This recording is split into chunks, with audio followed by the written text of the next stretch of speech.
If you feel your child has symptoms of Covid, you can get a test for them. Booking a free Covid test can be done through the online booking portal on the Gov.uk website. This will give you a range of testing options available in your local area and can include an appointment at a drive-through test centre or ordering a home testing kit. The drive-through testing centre is likely to be the fastest way to get tested depending on where you live. If you don't have access to a computer or smartphone, you can also order a test by calling 119. 119 can provide support in up to 650 languages. In exceptional circumstances, your school may be able to provide you with a test, so speak with your head teacher.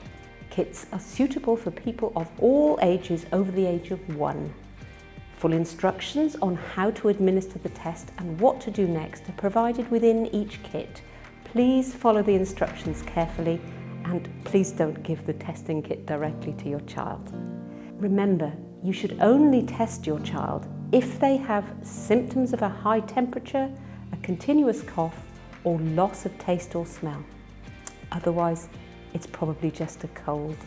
If you have any questions or need to speak with someone about it, then please call 119, where you can get advice. Many thanks for helping us keep our schools open, our children learning, and all of our families safe.